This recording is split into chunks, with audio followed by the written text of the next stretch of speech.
What's up, Mitten Squad? My name is Paul, and I have a question for you. Can a synth in Fallout become a ghoul? The first step in answering that is understanding that there are three types of synths: Gen 1, Gen 2, and Gen 3 synths. Gen 1 synths are about as bare bones as a synth can get. They have the resemblance of a human-like creature along with components that seem to resemble internal organs. Gen 1 synths don't have the same free will that the Gen 3 synths have. They can patrol areas and attack people, but they can't perform most complex tasks that Gen 3 synths or coursers can perform. Gen 2 synths are a step above Gen 1 synths. They are much more human-like, with material covering their insides, no exposed wires, and an actual face. From a distance, it might be difficult to tell if a Gen 2 synth was a human or a synth, depending on how much clothes they have on.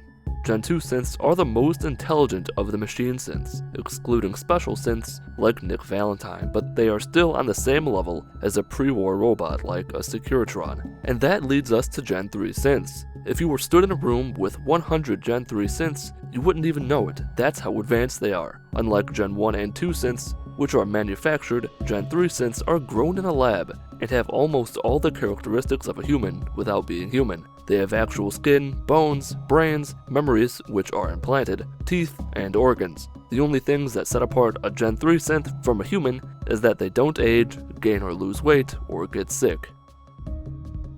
Now that you know about synths, it's time to talk about radiation.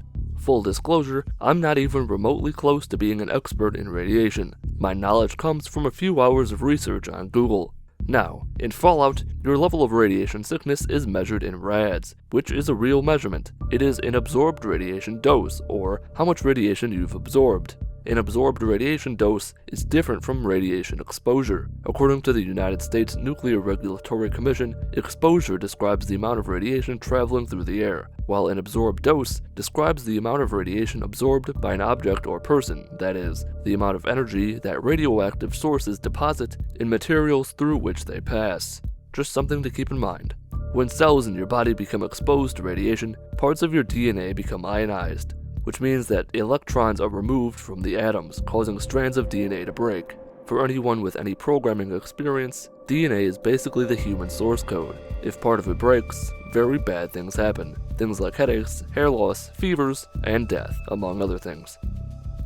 So now that we know how radiation works in a very broad sense, we can head back to Fallout. Gen 1 and 2 synths obviously can't become ghouls. After all, they're just machines. Gen 3 synths are a very different story though. It is actually possible for a settler in Fallout 4 to be a ghoul and a synth. The question is that a synth that became a ghoul, or a synth that was created to look like a ghoul? Synths don't age, so being a ghoul would be a great way to cover up being a synth. In some cases, ghouls need food and water, and in other cases they don't. Billy Peabody in Fallout 4 survived being trapped in a fridge for over 200 years with no food or water. But Harland in Fallout New Vegas says that he lived off of radroach and condensation. In Fallout 3 and New Vegas, feral ghouls are considerably thinner than regular non-feral ghouls, suggesting that ghouls do need food, and that feral ghouls have a harder time finding it, which is why they're thinner. As far as synths go, not needing to eat or drink would make it pretty obvious that they weren't human.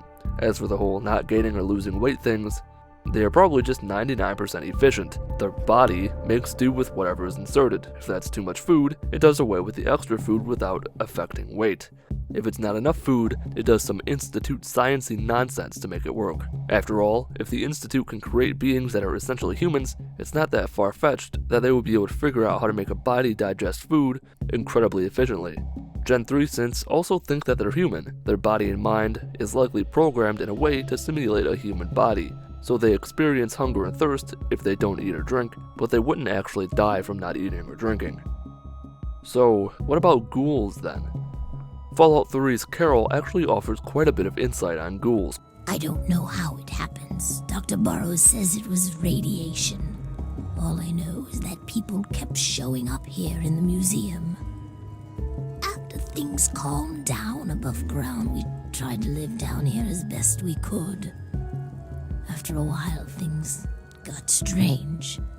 My skin started to get dry and flake off.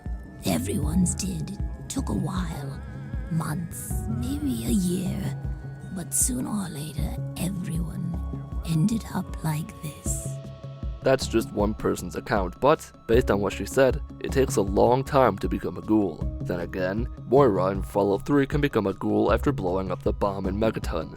A lot of things in Fallout are left unexplained, unfortunately. My opinion, it varies by person based on genetics. Some people, when exposed to intense radiation from a nuclear bomb, turn into ghouls, while others simply die. Same goes with prolonged exposure to radiation. Some get sick and die, while others slowly mutate. Now, the final question. Can synths become ghouls? Generation 3 synths are incredibly similar to humans, so much so that a trained surgeon could cut one open and not know that it's a synth. But they are more advanced than humans in several ways, the most important way being that they just don't get sick. The problem is radiation poisoning, which leads to becoming a ghoul isn't normal sickness. Getting sick is a very broad term anyway.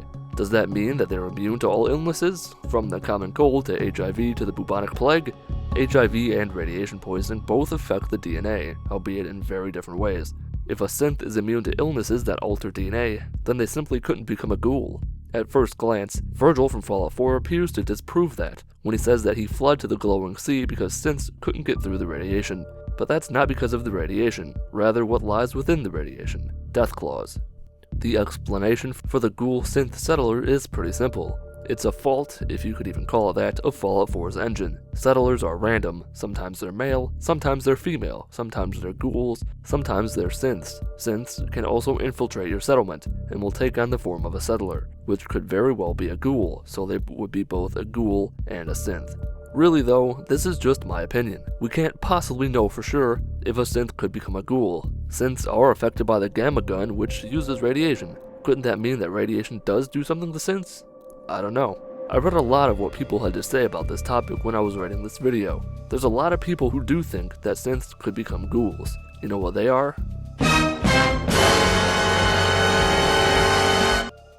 Alright, that's gonna do it for this video about whether or not synths could become ghouls. If you enjoyed the video or learned anything, leave a like. If you didn't like the video or didn't learn anything, leave a dislike. Leave a comment if you have any suggestions for any future top 10 video about any game or game character. My name is Paul of Mitten Squad. Have a wonderful New Year.